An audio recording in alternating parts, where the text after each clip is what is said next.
People are concerned, like if I'm using my IRA to invest in syndication, am I going to pay UDFI taxes? One of the strategies is you can still invest now if you want to fund it today, but in the next year or two, before there's taxable income from that asset in the fund, if you can get some sort of 1099 income from locum income, then you can open a solo 401k at that point in time. You can always roll over that asset. You can call the syndicator and say, hey, I would like to retitle this asset from my IRA into my 401k. And then now in the future, you avoid that hidden tax issue. Welcome to the Physicians and Properties Podcast, the show where we teach you how investing in real estate can give you the freedom to practice medicine and live life how you want. Doctor! Now, here's your host, Dr. Alex 𝗏𝗏. Hello, everyone. Welcome to another episode of the Physicians and Properties Podcast. I am so excited tonight that we get to have an incredible repeat guest on the podcast, Amanda Han, and she actually had one of the most popular episodes last year talking about tax strategies. If you have not listened to our first episode, go back, take a listen, because it's incredible. We talk a lot about more basic tax strategy concepts. In this episode, we talk about some common questions that I was getting after folks heard the Amanda Han episode, or some general physician tax strategy questions that were coming up. And then we hit on tax strategies for real estate investors in terms of using retirement accounts. Should you use a self-directed IRA? Should you use a solo 401k? What are the benefits to those? What are the benefits to using retirement accounts in general to invest? It was an absolutely incredible podcast. Amanda is just incredible and has such a gift at taking complicated tax strategy and simplifying it to a level where even I can understand it. This was an incredible podcast. If you learned something, please leave us a 5-star rating and a review and subscribe to the podcast. That's how more docs can get the good news of real estate investing and how that can lead to a life where they can live the life that they want, practice medicine how they want. So let's get started with today's episode with Amanda Han. Amanda Han, welcome to another episode of the Physicians and Properties Podcast. You are just the second guest we've ever had that's come for a repeat episode. So honored to have you back on the podcast. I forgot to mention this as we were talking beforehand. You do have one of the most popular episodes on the Physicians and Properties Podcast, which is awesome. Very happy to have you back on the podcast. How are things going? Thank you so much for having me. I know physicians typically pay a lot in taxes, so I'm not surprised. It's one of the more popular episodes just by the nature. It's a big problem that physicians have. And good thing we're talking about real estate, because that is one of the preferred investment vehicles for all types of high income earners. Absolutely. For folks who haven't heard your first episode, I would encourage them to go back. It was an amazing episode. We talked a lot about short-term rentals and the short-term rental loophole, accelerated depreciation on that podcast, and some general tax strategies. But for folks who didn't hear that episode and they're listening for the first time, do you mind sharing a little bit about yourself? Yeah, sure. My name's Amanda Han, and what I tell people is I'm a CPA by day and real estate investor by night. So like many of you, I still love my profession. Our firm is called Keystone CPA, and our passion is really in helping to educate real estate investors nationwide on how to use real estate to offset taxes, rental income, or income from a W-2 job, and also income from a business that you might be operating. My husband, Matt, and I wrote 2 books published by 𝗣𝗿𝗀𝗍𝗍. You can find them on Amazon, Barnes & Nobles, basically anywhere books are sold. Our first book is called Tax Strategies for the Savvy Real Estate Investor. And our second one is the advanced version. So for those of you who listen to the second podcast, you can go and read the advanced version of it. The first one's great. I have it. It's actually in my bedroom, but it's a fun book too for taxes. Honestly, taxes are not typically a subject that someone is that interested in typically, except for physicians. And your book was really fun. It was a great way to learn about tax strategy. I'm not at the advanced level yet. I need to get there. Maybe after this podcast, I'll buy the second one and go from there. It's a great book. Thanks for writing it. And thanks for all you do to educate folks. And folks who don't know, Amanda is a legend in the tax space and recently was on the Better Life podcast with Brendan Turner and has been on 𝗣𝗏𝗀𝗀𝗍𝗏. You're just all over the place speaking and doing amazing podcasts and amazing things. I encourage folks to just type Amanda Han in Apple Podcasts and you'll get some amazing episodes. Like speaking of that, I've had some patients now who have come to the clinic and they're like, hey, Dr. 𝗏𝗏, like I heard you just bought a new assisted living home. And I'm like, oh, this is kind of interesting. They're definitely like Googling my name and finding out. It's led to some cool conversations, actually. And I'm an Air Force doc, of course. And so it's been really cool to talk to like some younger airmen who have just gotten into the Air Force and talk to them about house hacking and using their VA loan and those sorts of things. But appointment times aren't long enough to just keep chatting about it. It's been fun, but really grateful to have you on the podcast. We've had folks reach out with a lot of questions, and I tried to categorize them or tried to like pick out the ones that we seem to get most frequently in terms of taxes. I hate to put you on the spot, but figured if you don't mind, we'd hit some of these because they seem to be some tax questions. Is that okay with you? Yeah. So like rapid fire tax questions, right? Yeah, I need to come up with something catchy like Brandon Turner for this segment of the podcast, but we'll just go from first question. What are some things that investors or physician investors should be aware of when it comes to bonus depreciation in terms of their tax returns or future implications of taking that accelerated depreciation? Accelerated depreciation, bonus depreciation, those are just kind of some of the pillar tax benefits of investing in real estate. The government allows us generally to write off rental property. If it's residential, we have to write it off over 27 and a half years, which is great in itself. We can take the purchase price of the building and write it off over more years, irrespective of how much down payment we have versus how much of the loan we're getting. So I love that about real estate is because that's sort of the epitome of how the law allows us to use leverage, like other people's money, the bank's money, to be able to take a tax deduction on a paper loss. The property's not losing money. I'm just writing off part of that purchase price. What's even better about regular depreciation is that we are actually allowed to take accelerated depreciation. That process typically is called cost segregation. And that's where you can hire a firm to come and take a look at the building that you bought and really break out the building into different components. And within those components, then we can take faster depreciation. So instead of waiting 27 and a half years, 39 years, we can write off more of them upfront, 5 years, 7 years, 15 years. And some of the other ones we can even take bonus to write off even more upfront. It's kind of a crazy thing about just how we can take these paper losses and really manipulate it, for lack of a better term, to get more write-offs sooner. Really helpful for taxpayers who can actually utilize that benefit to offset taxes from their rental income or passive income. We have doctors who invest in other businesses that are generally passive income. So really, really helpful there. One of the inevitable things that we need to talk about is, well, what happens eventually when you sell the property? Taking all these write-offs. So eventually when the property is sold, doesn't that mean I have to pay more in taxes? Because now I have nothing else to write off against it, or I have less to write off against it. And so for that reason, cost segregation, as amazing as it sounds, is not really for everyone. Part of the analysis that we do with investor clients is to say, what is your plan with respect to this property? If my plan was to sell it next year or 2 years later, then maybe we don't do cost segregation, because we have to look at what is the cost and benefit. If I'm going to save taxes today just to pay more taxes 6 months from now, maybe it's not worth all the trouble. But if I'm going to keep my property for another 3 to 5 years, it could still make sense, because I would rather pay less taxes now. And then even if I have to pay back some of that savings 3 years from now, I've got 3 years to spend time with my money and have it grow. One of the things we look at is just more generational planning. If you're like, hey, out of my net worth, I want 20% to be real estate.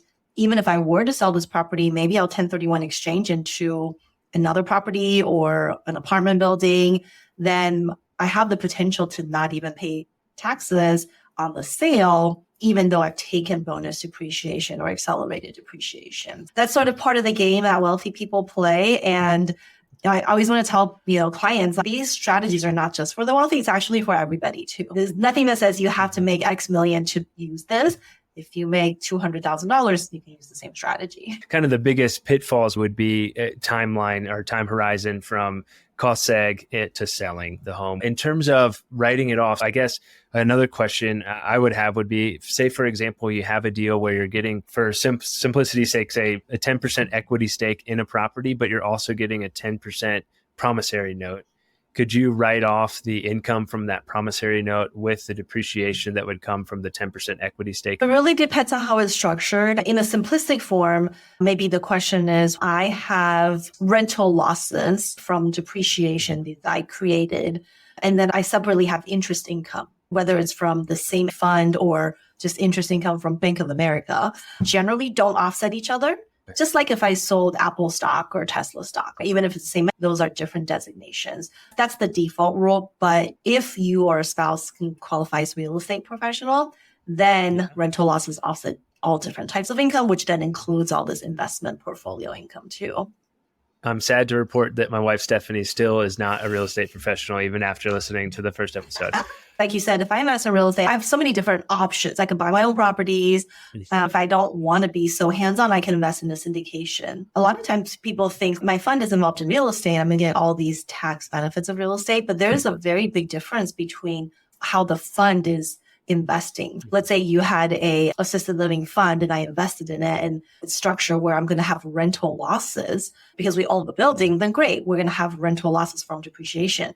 But if you have an assisted living fund, but I am a lender to that fund, I'm investing in a note. There's no depreciation. So really important, we say it's a real estate investment. We have to look at, is it ownership in real estate or is it lending secured by a property? Because those are very different tax benefits. Good to know. We did start a fund kind of inadvertently, and it's set up where essentially the fund has equity. Also, the operator that we partnered with is paying 10% on the money that was lent as well. Correct me if I'm wrong. I think since we still own and we still have those rental losses, we could use the depreciation from that ownership piece to pay, or at least to offset the income from the promissory note. If I'm understanding it correctly, since they're kind of still the same bucket, or is that still fall of like that promissory note income is different than the losses from the rental income? In normal scenarios, your depreciation from the rental property will offset taxes from rental income. That could be like if a property is renting to the operator who's actually operating the assisted living. But if I am an investor in your deal, both as an equity owner and as a lender, then those are different. I'm glad to have you on the podcast today, answer some of these questions. Selfish of me, but thank you. Speaking of 1031, so we mentioned that briefly in the last one there. We've gotten some questions about kind of 1031 key considerations and pitfalls with 1031 exchanges. I think folks have a good idea on what a 1031 exchange is, but kind of some of those pitfalls or considerations for docs that might be beneficial. In terms of missteps, the first thing is we have to decide is whether we should do a 1031 exchange. I think people always talk about it like it's super wonderful, and it is wonderful because we can sell something and not pay taxes and keep deferring it. But oftentimes, especially for physicians who maybe are not real estate professionals, they have a lot of losses from previous years. Well, the first step is we want to know, do we even need a 1031 exchange? So I bought a property, I'm selling it for a gain. I think I'm selling it for the gain, but do I naturally already have other losses to offset that gain from passive losses? Or am I invested in some syndication or other deal where there's already losses coming through? That's kind of taking a holistic picture. Like, sure, I might have gain on this transaction, but do I have other losses already built up where I can offset? If the answer is yes, maybe I don't even need a 1031 exchange. I would just sell outright, and then I would use the money to buy more real estate and get higher basis for depreciation on the new property. But assuming that we don't have other losses, we analyze everything, and there's just going to be a big gain, then 1031 exchange is super helpful in terms of trying to allow us to defer the taxes. In the traditional sense, if we're just selling a property and then buying another one, people don't usually get in trouble with them. They're pretty simple to meet in terms of the deadlines and the requirements and dollar amount. I think where we see people get in trouble is if they sell a property and then they buy a replacement property with somebody else, like they kind of start partnering in the middle. Some missteps sometimes because like I sold something, but my replacement is now 50-50 with you. And some of the numbers don't really work out as well because now we have to decide, oh, that new property, how much is mine? How much is yours? So that's something you see a lot. Or inadvertently moving it. Like if I sold in Main Street LLC, but I bought it in Fremont Street LLC, sometimes that will violate a 1031 exchange. Titling of how I sold and how I buy is also very important. And this seemingly small thing could be a really big deal when it comes to taxes. That's good to know. If someone had, like say there was a 50-50 partnership on a property and they want to continue that partnership, do a 1031 exchange into another property, could they both 1031 together as long as the 50-50 partnership stayed the same and the home was of equal or greater value? Yeah, absolutely. And that's actually the requirement. Let's say that you have an LLC that's owned you and me 50-50. If we wanted to do 1031, the LLC actually has to do it. So ABC LLC has to sell the property, ABC LLC has to buy the property, and it allows both of us to defer the taxes. The problem arises when, let's say you and I have different opinions. That's where it becomes very tricky because we have to kind of move in unison. Within the LLC, we're like a married couple. I was just talking to a client earlier. So there are ways where we can part ways and you can 1031, I decide not to. It does involve a little bit longer approach to tax planning. Typically for something like that, we need to start planning like a year or two ahead to say, how do we move the property out of the LLC so that we can 1031 exchange in a year or 2 or 3 years, but possible to do that. Okay. Another piggyback question to that. If, say, you bought a short-term rental in your personal name, 10% down, you quit claim that into an LLC, and then you want a 1031 exchange, would it still be similar? Like, hey, that LLC that's 1031 exchanging the initially quit claimed short-term rental, would it still have to be into as the same LLC for the 1031 exchange? Or do you have to quit claim it back into your own personal name? Great question. The rule for 1031 exchange is that the person or entity who sells the real estate, the taxpayer who sells the real estate, has to be the taxpayer who buys. Taxpayer usually is defined as, well, how is it reported on the tax return? So in your example, if Amanda owned the real estate, I put it in an LLC owned 100% by Amanda. It's kind of the same. It's just me and my wholly owned LLC. So no problem there. Or if I bought in another LLC owned 100% by Amanda, again, that's all the same thing. But what we cannot do is to say, well, Amanda is moving into an entity where you and I both own now. Then when we 1031, that's a little bit different because that's a different taxpayer than where I originally held it. It could be done. But those involve more time. Sounds good. And then another question in regards to quit claim is implications for quit claiming from a personal name to an LLC, same owners, as you mentioned. People are always concerned about the due on sale clause. Is that something that needs to be of concern for what you can and can't say as CPA? Or is that more so when you see it's like being quit claimed into other owners? There's definitely a concern if we're talking about a true change in ownership. If it's just me and an entity owned 100% by me, is that big of a deal? I personally have not had any issues with that. I've not had any clients who have had issues with that, nor have I met investors I know who have had issues. Having said that, is that like a real threat? I believe so. I mean, there is a due on sale clause. The question becomes, what is the incentive for the bank to call a note due if you're paying on time and you're a great customer? Years ago, even 2 years ago, we're like, there is no incentive. We're fine. But now we can foreseeably think of an incentive, which is to increase your interest rate. That is a risk, but I've not really experienced or had any clients experience that. We have LLCs for asset protection purposes. And so the question that needs to be answered is more likely to happen. Is it more likely that if I were to get sued, or I'll get sued and then I'll lose my asset, so I would rather have an LLC? Or is it more likely that the note will be called due unsolicited if I'm paying on time? I know there are attorneys who just don't recommend LLCs at all. Very far and few in between, but most attorneys want it in an LLC. At the end of the day, I think for every investor, we just have to rely on our own attorney. I don't really care what Alex's attorney says. I care what my attorney says. Because if I am sued, I'm calling my attorney. I'm not calling Alex's attorney. So I really don't really care what he says. You got to protect your assets. I've heard a good bit about that lately of like, hey, does it really make sense to hold all these LLCs for like a $200,000 house when you could just get an umbrella policy? I do think doctors are probably at a higher risk of being sued. I think LLC and umbrella insurance maybe is a good idea, but I'm not an attorney. Sometimes I wish I was. For any patients listening to this, mine are fully in LLCs and well protected. So let's keep it that way. I'm going to get in trouble for this episode. We've hit on this a bit already, but what are some strategies that doctors can use to qualify their real estate investment activity as a business to offset more of their active income? We talked a lot in the first episode about real estate professional status and the short-term rental loophole. So definitely listen to those folks. But is there some other ways that are more common that you're seeing as well? At the end of the day, regardless of whether you're a real estate professional or not, or using the short-term rental loophole or not, our real estate losses always offset real estate income. And I think that's something very important because especially for a lot of physician clients, they're often told by their CPA, like there's no tax benefit to investing in real estate. You're a full-time doctor. And so when CPAs say that, they're just really taking a very tunnel vision look. And really what they're saying is because you're not a real estate professional, you're not married to one, your rental losses only offset passive income from real estate not offsetting W-2. But the reality is when we have passive income, it always offsets taxes. It's just a matter of timing. So if I buy a rental this year, I have some losses. I'm not a real estate professional. I'm a single doctor. Don't ever plan on quitting. Those losses will always offset my rental income next year, 2 years, 10 years from now. And let's say worst case scenario, I don't ever have that much income and I sell my property and I sell it at a loss, right? I'm not hoping, but let's say that was the case. Well, guess what? In that worst case scenario, when you sell a property, you can use all of those accumulated losses to offset your W-2 income.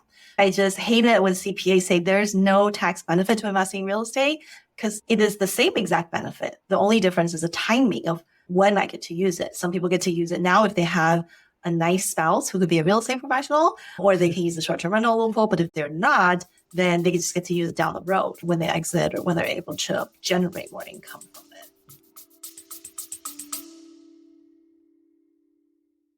How would you like to build real estate cash flow without dealing with tenants, toilets, or late night maintenance calls? This episode is brought to you by Rent to Retirement. If you're a busy physician or professional who wants passive income and long-term wealth through real estate, Rent to Retirement has been helping investors do exactly that for over 15 years. They offer fully managed turnkey rental properties in some of the best markets in the country, including opportunities priced up to $40,000 below market value. Their properties have delivered average projected returns in the 15 to 20% annual range. And in some cases, you can get started with as little as 5% down. The best part is, these are often A-class properties generating $500 per month or more in passive income. And their team, they handle the heavy lifting, including property management. Thousands of investors have used this strategy to generate portfolios, creating over $10,000 per month in passive income. To learn more, click the link below in the show notes or visit renttoretirement.com. And be sure to check out episode 70 of the Physicians and Properties podcast, where I sat down with CEO Dr. Zach LeMaster to break it all down. That makes a whole lot of sense. I originally reached out to you if we could touch base on retirement accounts for real estate investing, but had those questions come up and figured that would be of benefit, and I really appreciate it. I want to be respectful of your time, but also, if that's okay, I wanted to talk a little bit about utilizing retirement accounts for real estate. If you don't mind, is there a difference for folks who have self-directed IRAs and self-directed 401ks in terms of real estate investing or utilizing those for real estate investing? So whenever anyone is eligible for a self-directed 401k, I always recommend that over the self-directed IRA for a couple of reasons. In the self-directed 401k, we can contribute more into it based on the same earnings, because like any other 401k, we have employee and employer contribution. If I was someone making $50,000 locum income, or I just have my own medical business, then I can contribute more into the 401k than I could in an IRA. Also, when we use that to invest in real estate, we are allowed to use leverage. We don't have to use all cash from our IRA to buy something. We can use cash from our IRA and our 401k as a down payment, and the retirement account can go out and obtain non-recourse financing, like any other real estate loan. You can find lenders who will lend. If I've accumulated $100,000 in my 401k or IRA, for example, I can use that as a down payment and buy a $200,000, $300,000, $400,000 rental property in the retirement account. Although it's allowed in both IRA and 401k, if you do it in the 401k, then you don't have to worry about UBIT taxes, which basically is assessed on all different types of IRAs when it borrows. But 401ks, you're allowed to borrow and use leverage to invest in it without that sort of hidden tax. Those are kind of the main reasons if you're a physician that are eligible for one. I typically recommend that. Who's eligible for the 401k? If you have your own practice, and obviously you can have a 401k. But if you work for someone else, you have a full-time W-2 job, and you have some locum income on the side, so you do some, I don't know, expert witness work or just regular locum income, then you could also be eligible for a 401k. Once you're eligible, you can now take your work 401k, potentially roll it over into self-directed, or if you have IRA money from before, potentially you can roll it over into the solo 401k as well. Way to use retirement money towards building more real estate. The solo 401k, does that have the same kind of prohibited transactions that a self-directed IRA would have? Unfortunately, it does. The rules are all the same with respect to what you can and cannot do. In both scenarios, prohibited, meaning I cannot buy a property for myself. I cannot sell my property to my 401k or IRA. My kids can't live there. My parents can't live there. There's just regular rental real estate. So we're talking about. And you can still use that to invest in syndications or funds or any asset class in real estate and alternative investments. Yeah. One thing that we hear a lot from our clients is like, okay, let's say that you just have a full-time job now. As a doctor, you don't have any 1099 income. So you can't have a solo, but you wanted to invest in someone's syndication deal. Most syndications, as we know, have leverage. I'm not raising 100%. People are concerned like, wow, well, then if I'm using my IRA to invest in syndication, am I going to pay UDFI taxes? Because now there's leverage of my IRA. The strategies is you can still invest now if you want to fund it today, but in the next year or two, before there's taxable income from that asset in the fund, if you can get some sort of 1099 income from locum income, you can open a solo 401k at that point in time. You can always roll over that asset. You can call the syndicator and say, hey, I would like to retitle this asset from my IRA into my 401k.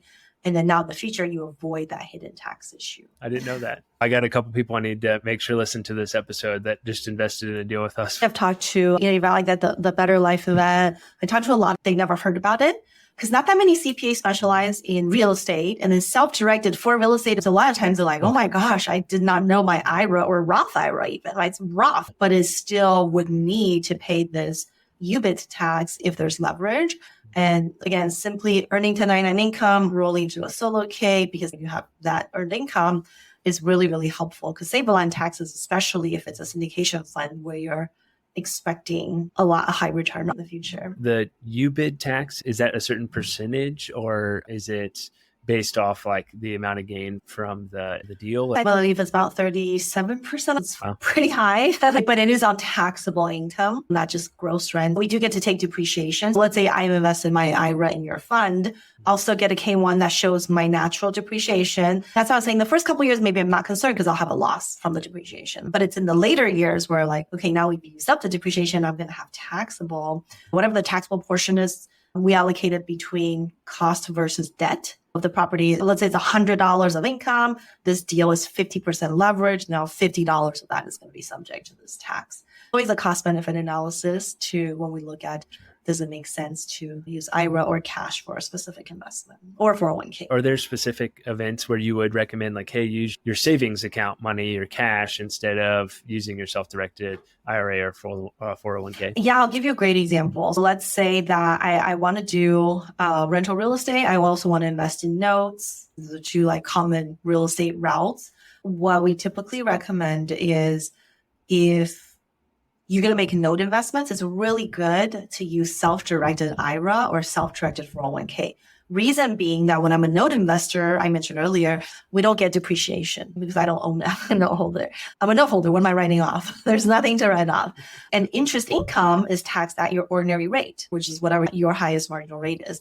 So no write-offs, no depreciation, high rate. I want that in a retirement account because that's tax deferred. If I'm buying rental real estate, if I am investing in a syndication, I would start with my cash, like non-retirement money, because those come with tax benefits. Those are usually the order of preference. If it's like, hey, I need 50,000 from both buckets for two different deals, that's how I typically prioritize it. Are there any other like specific resources or tools that you recommend for folks who want to look more into kind of the tax strategies of this? Of course, your book is a great resource, but more specifically for like solo 401ks or self-directed IRAs, any specific resources? There's a lot of custodians who are in the self-directed IRA space. That's always a good place to start. A lot of them have really great educational content as well. Definitely talk to your own CPA regardless, because education is education, but how it applies to you is going to be very different. For a lot of physicians, whether it's like their own medical group or part of a big group, a lot of them have pension plans, defined benefit plans.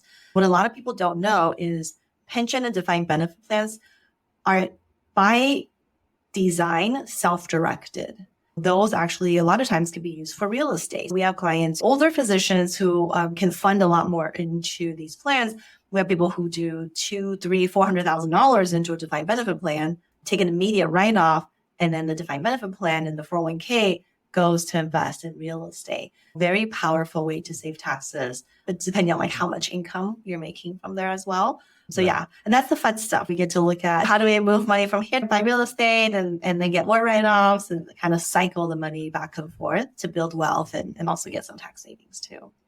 Thanks, Amanda. I know that there's going to be a lot of docs who are interested in working with Keystone CPA. Are you guys still taking clients, or what's the best way for folks to reach out if they're interested? People always ask me like, how much money do I make? Should I make to call you, or how many rentals do I need? What I always tell people is it's not about how much money you make or how many rentals you currently own. But the ideal person to do tax planning is someone who's looking to scale or build wealth, for us at least through real estate. So even if you're someone making $100,000, there's absolutely ways to reduce taxes using real estate. If someone making $1 million, your plan is to acquire more real estate, there's tax saving opportunities as well in the long run. It's not about where you are, it's about kind of where you want to be. The best place to find us is Keystone CPA. You can just go there, schedule a discovery call with my team. My team is really good at talking to potential clients and kind of getting an idea of what the needs are and see if we can do it. Because there are some things that we don't do as well. We do real estate. We have a lot of physicians and attorneys and even some CPAs, but we don't do a lot in manufacturing. We don't do a lot in restaurants. They're pretty good about knowing, okay, maybe this is not something we can help. Or if it's something we can help with, then yeah, very excited to help as many people as we can. We'll be sure to put a link to Keystone CPA in the show notes for folks to reach out. Any big plans, anything big coming up here for you in the future? Oh gosh, big plans. I don't know. I have a lot of big plans, but right now we're just really working. One of our biggest plans, or kind of a big goal of ours, is really trying to simplify taxes for people. I was joking with a friend of mine the other day. Tax return filing is just such a task that nobody likes to do. And it's ridiculous how, like, if you work at a W-2 job, your employer will upload a copy of your W-2 to your portal. You got to go and download it. And then you have to upload it to my portal. Then I'll get it. I put on a return. Then I upload it to another portal for you to sign. So then the IRS will then get that. Like with AI and all the technology, and there's got to be an easier way where I can get the W-2 from your employer, give it to the IRS. Like there's got to be an easier way we take the client out of download, upload. That's a big stretch goal of like, how do we solve this problem and get direct access? But yeah, that's kind of what we're working on. Well, that'd be cool too for K1s and just like everything, because it gets so annoying. It's August 7th. I still haven't filed my taxes, partly for that reason. That would be really cool to just have. CPA was returned, uploads it, and now you got to download it, then upload it for your investor, then they got to upload it, then download it to their CPA. It's a lot like the electronic medical record. It's just a lot of back and forth and waste and so forth too. Hopefully in the future, there'll just be one universal tax portal. My friend who does real estate taxes, she and I were joking. We're like, gosh, I wish somebody or some organization would just have all these records. And then we're like, well, they have it all, but they don't give it to us. It's crazy. Well, thankful for people like you who can make such a complicated thing more simple and something that even I can understand. I really appreciate it. And thanks for your time. And you're all over social media. Is there a great way for folks to reach out to you on social media or to follow you? If you can't handle a lot of tax information, but you still want some kind of like daily tax tips in bite-sized chunks, the best place to find me is on Instagram as Amanda Han CPA. I try to post like short snippets of tips every day. But yeah, I'm also everywhere, LinkedIn, YouTube. I just started spending more time on YouTube channel I have a lot of people who say, oh, I love your Instagram, but I want more. My YouTube channel, again, Amanda Han CPA, is a little bit more in depth. If you can't handle an hour, then you can handle like 10, 15 minutes on YouTube. Amanda, thank you so much. I really appreciate you and appreciate your time. Thank you for coming on the Physicians and Properties podcast tonight. Hopefully we'll do this again sometime for episode number 3. Thanks for having me. With that, it's been Amanda Han and Dr. Alex 𝗏 with another episode of the Physicians and Properties podcast. Signing off. Hey, real quick, if you're still listening to this, I'm assuming you got value from it. So I need your help specifically.